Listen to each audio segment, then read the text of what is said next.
Hi everyone, welcome to World of Tanks with stewiejp. I'm stewiejp and this is the Jagdpanzer E100. If you saw my last video where I was platooned with Ryan and Killer, we were doing the Tank Destroyer 14 mission, the Big Hunt, and now I'm on the mission number 15, the final Tank Destroyer mission, which is to do 4,000 hit points of damage to enemy vehicles. And as a secondary condition which I want to get is to kill one of them. Now I played this game only minutes after my platoon with Killer and Ryan, who both had to go off and have some dinner. So I thought, I'm on a roll here with the Jagdpanzer E100, I'll have another game in it and see how I go in the last mission. So we've spawned on the southeast side of the Ord map, which isn't a bad map to play in this tank. Quite often I go into the centre of this map to try and spot and do a bit of damage. When I do that, I'm normally doing it in a medium tank. So I'm not really interested in going in the centre of the map with this tank, simply because it won't turn around fast enough and it'll be very easy to be flanked. So I want to go to a part of the map where they're only going to be coming from one direction. And in this map, it's down at J5, at the bottom of the peninsula.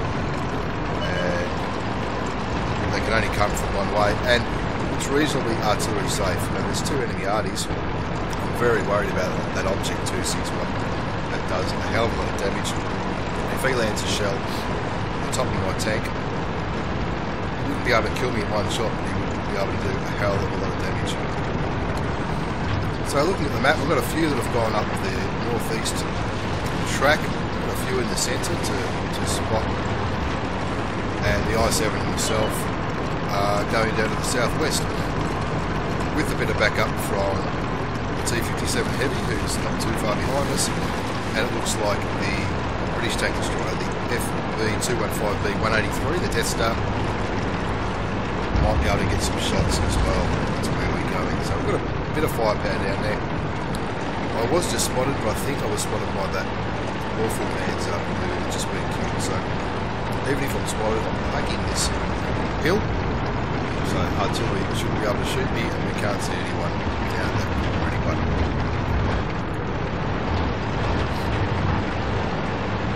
So at this stage I'm just waiting for someone to come around the corner. There's only two of us, we don't know where all those enemies are. We know where a few of them are. The guy in the 183's just advised me to fall back, probably so he can get a shot from where he is. He's back a fair bit. Well, we're down 3 tanks at this stage, and obviously I've done nothing yet, but I'm thinking, well, they must be not exactly sure where we lost the tanks. It looks like at the base there's a few enemies heading for our base, and everyone else is just sort of sitting back waiting for something to happen. Now we're down 4 tanks, so the guys who were in our base so I did take one hit. I don't know if it was a lucky shot from that E75, but I copped a bit of damage. It's only 350 damage on this tank, which has 2,200 hit points, but I got a 1,200 into him, which was a pretty high roll. So it's generally about 1,000 damage a shot in this tank. Again, looking at the map, we are getting blown away a bit. We're in danger of being capped, but we have 2 medium tanks, or a medium and a heavy, at G3, G4. They're in grave danger of being flanked, so I'm thinking maybe I should push around this hill a little bit, take out the E75 and whoever else is going to hurt our friendly mediums. Bearing in mind artillery might be looking at me, but I'm guessing artillery will be looking at our base because that's where most of their tanks are. The E75 has spotted me and is retreating towards the border. Hopefully he's not going to try and kill himself. No one's got flanking shots at me, so I can safely blow him away. So there's my secondary part of the mission done, kill a tank, but we want to kill more than just one tank. You can see the little Wazoo's on fire and gone. And now the Leopard's on his own. That Leopard comes back to play a really good game. We're still down 4 tanks. I'm just waiting for them to start capping us, but I know if we win this little skirmish, we can scoot around, and as fast as a Jagdpanzer E100 can scoot, all we need to do is take out this Tiger 2. which I can safely say I'll bounce his shot, or if he does land a proper shot at me, he'll do that much damage. So going around the corner, as predicted, they've started capping our base. There's no use us trying to out-cap them, even though there's three of us, because there could be three on our cap very shortly. It's time to go back. The Leopard's got the right idea and he's going back as quick as he can. And I'm thinking, there's only one of them capping our base at the moment, but the others are probably looking for our artillery, who, artillery generally aren't too far from the cap. I have to leave the IS-7. I can see the IS-7's up against two other guys, but they're only mediums. He should be able to bounce some of their shots and hopefully kill them. The first priority is to reset the cap, because I'm convinced that there's more than one of them on the cap. But the Leopard lights up the little Indian Panzer, who's nearly dead. I'm not really interested in shooting him, because by the time I get there, the Leopard should have already done it. So I'm a bit unsure of what to do here. I'm thinking, should I go back and help the IS-7, who's probably going to be outnumbered? And I see, no, there's an E1 back at the base. The IS-7 looks like he's doing okay. He's nearly killed the T-54. Pershing's on full health, but hopefully that'll change very shortly.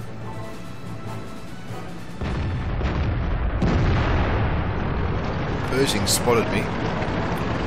And now they're capping again, and wir haben sie böse erwischt. Unfortunately, the Leopard looks like he's been killed by that E1, who is now capping. T-54's been killed, so it's just the IS-7 against the Pershing over there, which he should comfortably win, even though the Pershing's on pretty big health. I want to go back and reset the cap again, because it's only a minute till he caps out, and it can be a long time in this game, but in this tank it takes a long time to get anywhere. So even though the Leopard's in the chat telling me stop, wait, go together, it's now 45 seconds. I'm positive this guy is not going to get off the cap to try and kill us all. Even though they're winning by one, they haven't got many aggressive tanks left. So now there's 30 seconds to go. I can see him. I know I can kill him in one shot. Take a hit, it doesn't matter. Put 1,000 damage. Put 1,000 damage into him. But that didn't quite kill him. But he's still spotted, and our arty takes him out. So we can focus on hunting out for their artilleries and that Pershing, who looks like he's disappeared again. Our IS-7 is sitting reasonably close to their cap circle, and I've just sent him a message saying wait for me, because if they separate us we're in deep trouble. But there's only two arties and the Pershing. As long as we keep moving, the arties aren't going to be too much of a problem. I'm going around this way because he's been there for a while and no one's been spotted. I still need to do 600 damage to get my 4,000 for this final mission. Ziel erfasst. Erwischt. There goes the Pershing. Again. So obviously now I'm going to go for that M40, M43, who's just fired, so I know there's a good chance I've got 30 seconds before he reloads again. I'm not sure, I don't have that artillery, I'm not sure how long it's going to take him to fire back at me. But I've got 1,443 hit points up my sleeve. Good chance I'll survive if he does shoot me. If not, I'll probably bounce it. Here it comes. Bang, I knew I'll be able to do one shot. And that's about all she wrote in this game for me. You can see the IS-7's capping. Maybe the IS-7 is doing the heavy tank mission where you need to win by capping and survive the game, in which case he's doing a great job. I'll still be looking for their artillery, but he hasn't been spotted all game, so I don't really know where he might be hiding. But I'm just going to head the long way around this mountain to my left and try and spot him in one of the usual arty places where he might be camping, or he might be going for the big run to our cap, which doesn't really matter because we've got someone sitting on his cap where we're going to win this comfortably. So even though there's a bit of waiting here to get to the end, but it's a comfortable win for us. We capped him out in the end. You can see on my damage count I did 4,766 damage, which I'm quite happy with. And I think the enemy artillery is about to be spotted, but he's not going to be spotted by me, he's going to be spotted by our artillery, so I don't know why he's not trying to reset the cap. Maybe he's got other things on his mind, or maybe he doesn't want to die. Maybe he's doing one of those missions where you're not allowed to die. In any case, it was a good game. We won comfortably, and I did nearly 5,000 damage. As you can see, 1,237 experience for the game, a high caliber medal, and I believe I got 4 kills, which gave me enough for a second class mastery badge. So it wasn't a bad game, but it definitely wasn't the best game I've ever had. But I've completed my mission with honours. I've got the top damage for the team, 4,766, 4 kills, 825 base XP, and those minor medals which you saw on the previous screen. Moving on to the personal page, 37,000 bottom line profit on a tier 10 tank without using any gold rounds. That's a pretty healthy bottom line profit, if you like. It is quite easy to lose money in a tier 10 game, even if you win, but if you do enough damage, you're going to make some money, and I'm quite happy with that. It should be noted that, I am on a premium account, which does give you a multiplier for how much money you make or lose on a battle. And as you can see, if I didn't have the premium account, I still would have made 17,000. That's probably because I didn't use any gold rounds and I didn't use any premium consumables. Anyway, thanks for watching. Have a great weekend, and I'll see you next time.